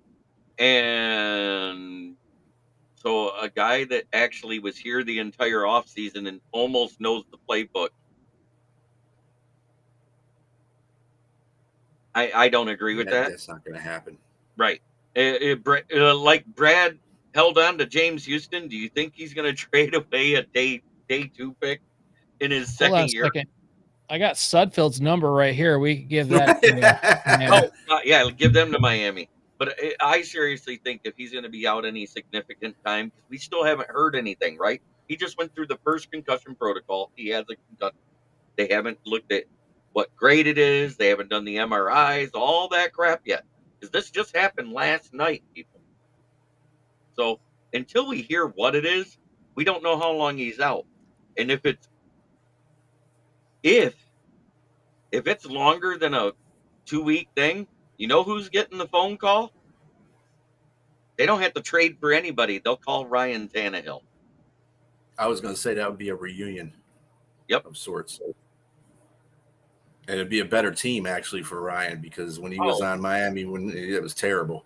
And he was on Miami when it was terrible, and then they went to Tennessee where all they had was Derrick Henry for years, and then they added D-Hop. But at that time, the O-line had diminished, and he couldn't get the ball to D-Hop. Mm-hmm. Nate Budfield, just dial 1-900 can't win. Dave's great tonight. And Telpadetti says, I think Dan Orlovsky had a concussion in that Minnesota game. But Chad Datima asked, don't teams have insurance on high-paid players? Very rarely do they actually do that anymore because they don't do those lifetime type of contracts. They probably do on Pat Mahomes because they gave him 10 years.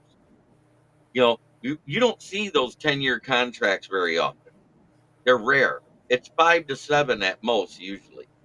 So I don't think they do that anymore unless it is a quarterback. They just paid to him. Maybe they have that. But I went through the article. With his signing bonus and his guaranteed money, he's guaranteed if he has to medically retire today, it's $125 million, not $95 like somebody else reported last night. So $125 million to live off of the rest of your life. That if I'm getting paid that the day I retire because of something medical, I'm out. I'm taking my $100. I'm buying my $10 million house. I'm buying a couple $900,000 cars and one beat up old pickup truck for the beater. That's what I'm doing. And the rest of it's investing. I might even invest in the team I just retired from and take 5% of that billion every year. Do they really need to have an insurance policy on Patrick Mahomes though? Because doesn't Farmers basically pay him? So like he doesn't really need. He's already got lifetime insurance anyway. Yeah, he's got Jake from State Farm. Yeah. Do you guys know that Lords of London that does the insurances for the high dollar people and all the superstars?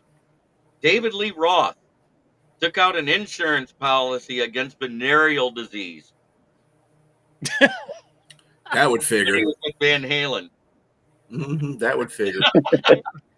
That insurance company went out of business. They're still in business today. They still insure all the high dollar superstars. So evidently they pay out a lot less than they chlamydia, no problem. They receive.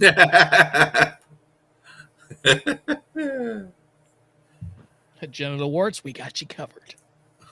Herpes simplex A. Yeah, I said that's fake news. Report it, and he goes, "It's reported now."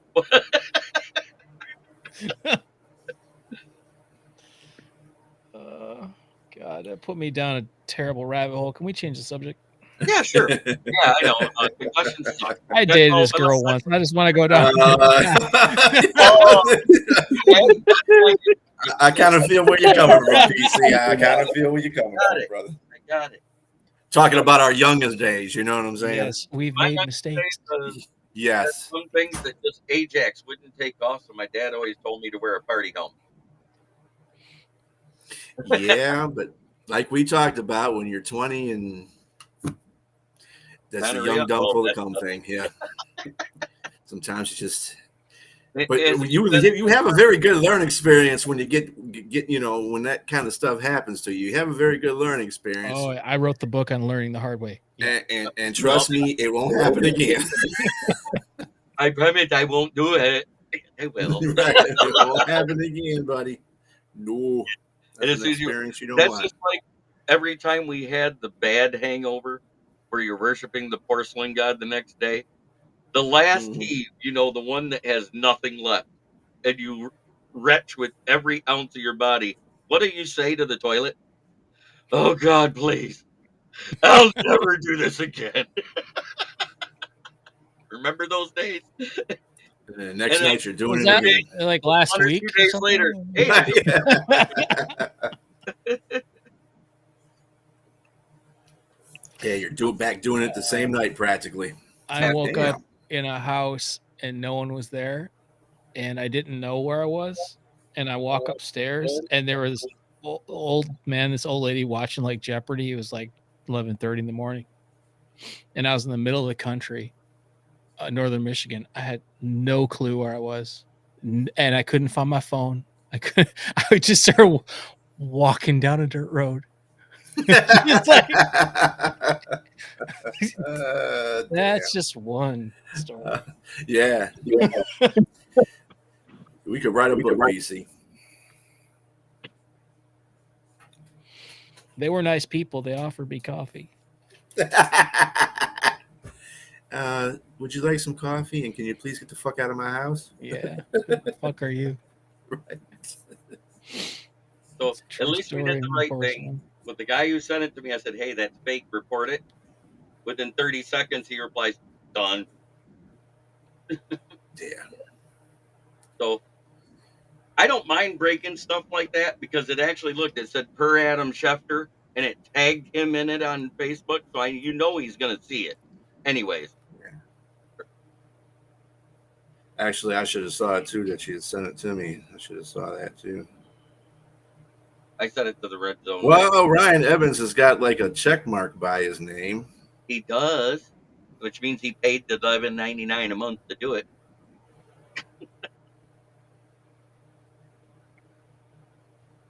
But the fact they let him say he's at ESPN on there, that's what gets you. You know what I mean?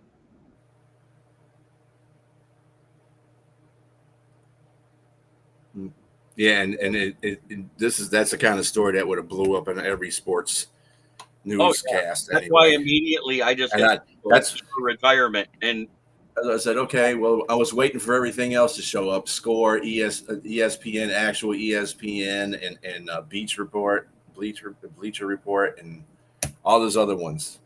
NFL.com. I was waiting for all that to blow up my phone. Didn't see not one. Believe it or not, right now, Chad Dejima, the one that is the first call up, already happened. Who was dressed last week? It's Tom Kennedy. He knows the playbook. Yeah. Tom Kennedy will be the first one up, and then it'll be whoever does the next best out of the next of them. And you know what's bad about that for us? The only one that knows the playbook other than Tom Kennedy right now is DPJ. Because another failure at life. Tim Patrick and Allen Robinson haven't been here long enough to know the playbook. This is their second week here. That's another one that they want to hold on Isaiah, though?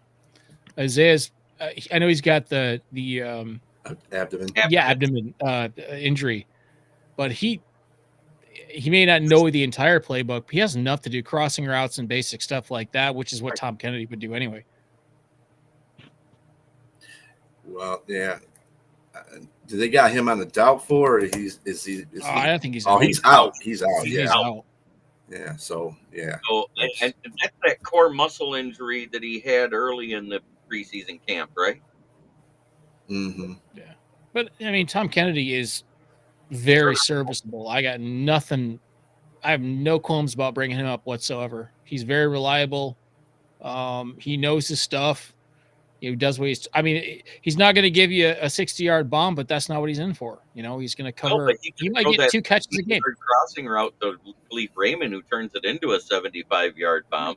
and you're going to have him on special teams. You're going to have him do other stuff. So I mean, bring him up. Why not? I like Tom Kennedy. And the fact is, what did you say, JB? This is his last year, right? Being on a practice squad. Yeah, this is the last year he's able to be on a practice squad. Period. As last a hurrah, last hurrah. So if he comes in and gets a chance to play, I bet you he'll do his damnedest to look good so that somebody signs him next year.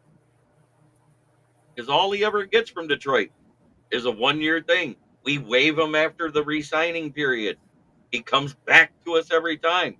That's why I've said for 6 years, Tom Kennedy has been the best at this. He's the camp cockroach that just won't die. You can spray him with rain. You can throw him into a pool of it. He'll swim in it, drink it like orange juice, and come back still kicking. That's a good way to put that. Yeah. All 911. Yeah, he's another one of those That's people. That's a good that resume, man, for like site manager. Right. Can't kill me. I'll be here every Monday through Friday. Can't kill me. That's right. Like, I'm just saying, like I don't know if he's charismatic enough to do media. I've never really seen him. He looks kind of stiff, but you never know. You never know. He could be, he could be running the Ford plant. We don't know that. Martha's like, look, I need somebody to massage my bunions, so you can come over at like 9 on Fridays. Your little boy.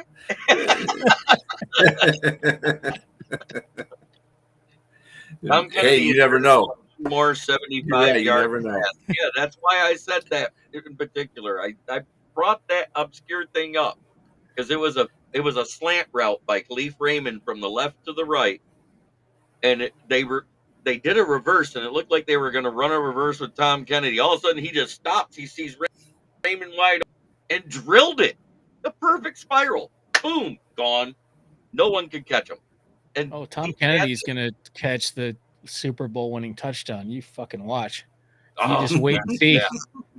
And all of a sudden, he's going to have everybody offering him a job. He's like, no, I'm going to massage Martha's bunions 9 o'clock on Fridays. Kaminsky had a major hamstring tear, wasn't it? Where he had to have surgery. He's out. He's gone. He's medically gone. And I was saying he was the odd man out because we wasn't hearing anything. And then the second week of camp, this is like OTA camp. Oh, hamstring tear, out for the season. Done. It's a damn shame because Kaminsky's another one of those guys that can play inside and out and would have been a good depth piece on this roster just because of the versatility. Not because he's a great player, but at the same time, if you look at the snaps he had and the production he had last year, it actually equated to what he had the year before. It was the same percentages. It just because he wasn't on the field as much because he was the one that came on when Hutchinson went off the field. He only played 9% of the snaps all season. So when you look at it that way, that's what. Sorry. Jeremy, do you think that because they talked about him when he went down? I know Dan Campbell was being nice and saying, hey, we'd love to get him back, all this stuff. Do you think that if he's healthy by week 11, 12, do you honestly think they're going to find room for him? Or do you think we're at a point now where that's going to get filled in? He actually got put on the season-ending IR. He can't come back. He can't come back. Okay. Mosley was the one that they put on the IR that can come back after week 11 or 12 weeks, whatever it is, that designation. It's 4, 8, 12 in season, right? Isn't that what it is? Something like that? What's the limit on players that can be on that? Do you know? I think there's like only 2 or 3. No, we had 19 on it 1 year. An IR? Yeah, because of the different designations.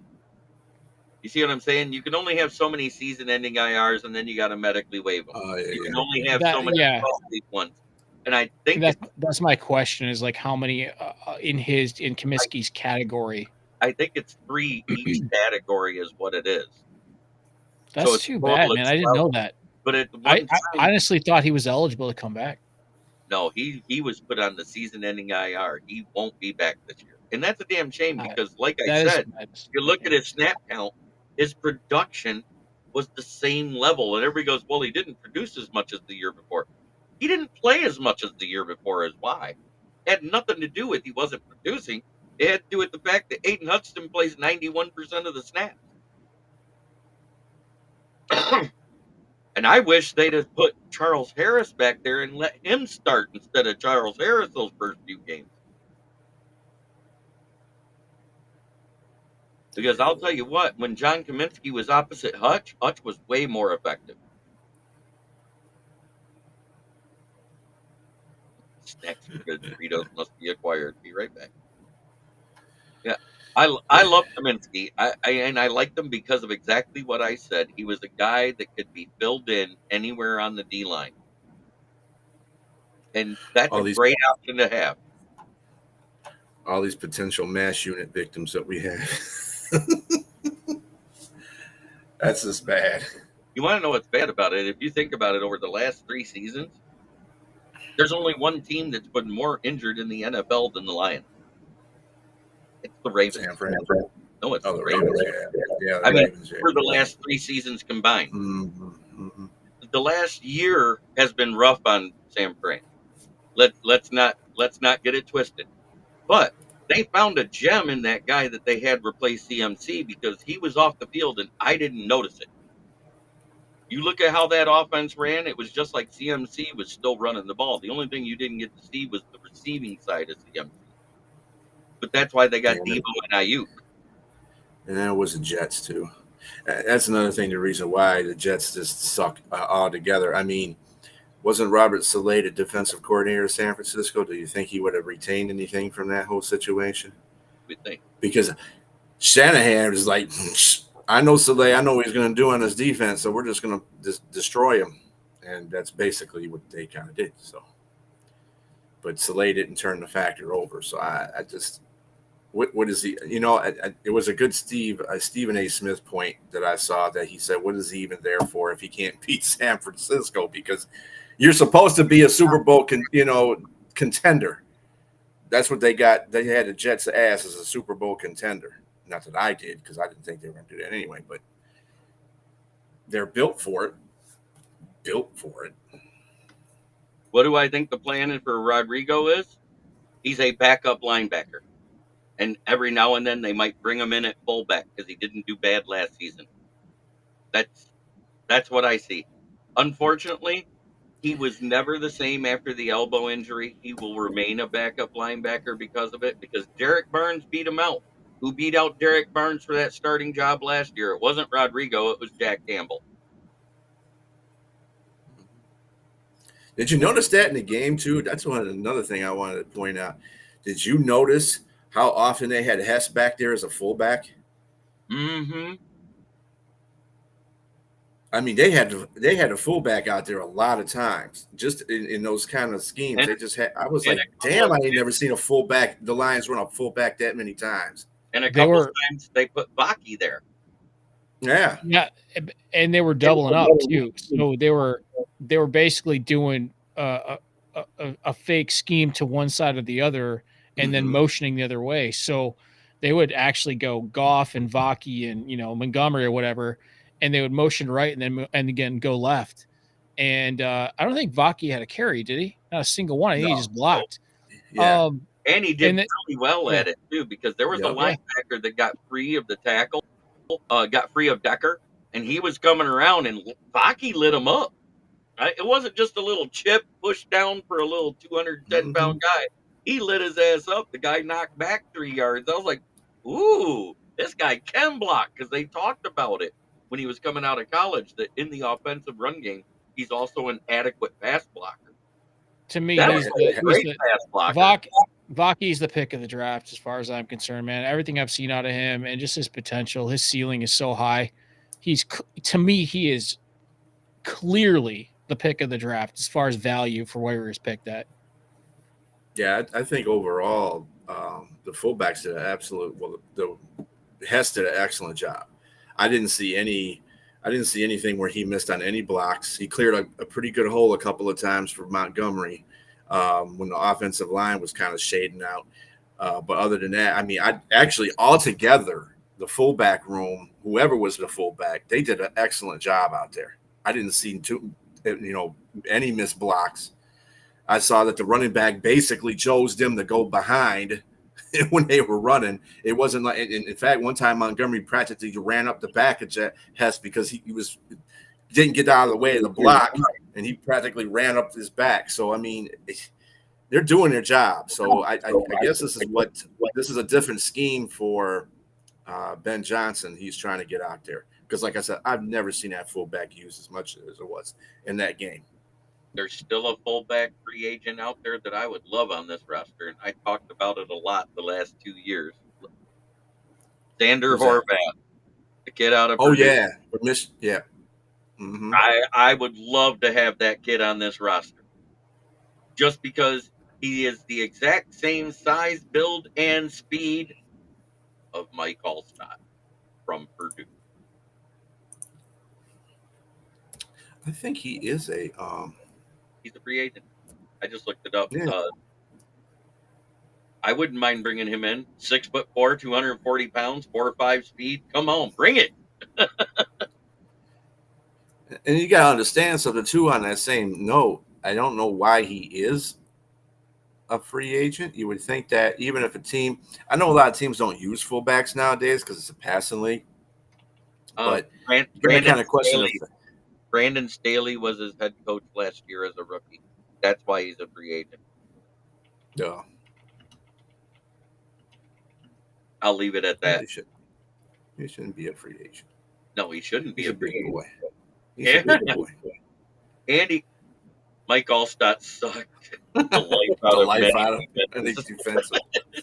I remember with John Lynch, it was Mike Allstott's last year, went to the Broncos and they played him that year, and Mike Allstott stiffed John Lynch so bad. I was like, I don't think John Lynch recovered from that one because he was never the same safety again. So as bad as he got juked out by Barry Sanders at one time, I wouldn't think he recovered out of that either. Jesus. But at the same time, he had a couple tackles for loss in that same game on Barry Sanders. Yeah, Barry Sanders still had like about 200 yards in that game. I remember I think he had 2 long running touchdowns, and one of them he ran with one shoe. Hi, Ralph. He's back. What's up, Ralph? What's up, Ralph?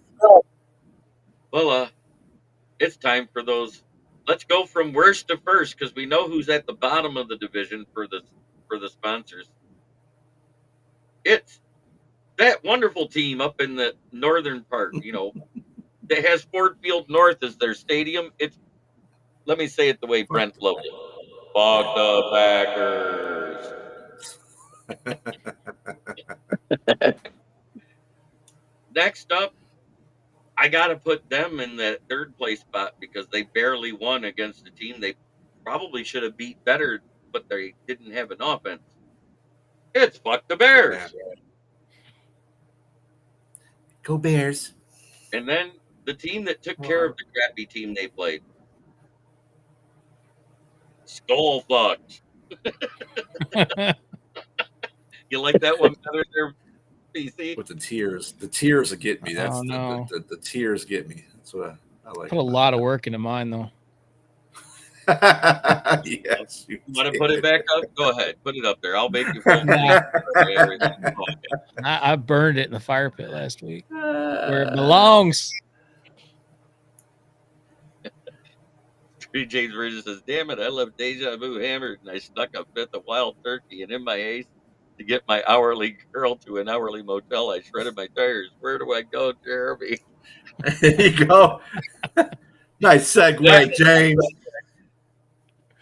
Brandon Service right at the corner of South Grand Traverse and West Atherton Road, 602 Atherton Road. Where? Flint, Michigan. Flint, where the water's shit, but the tires are good.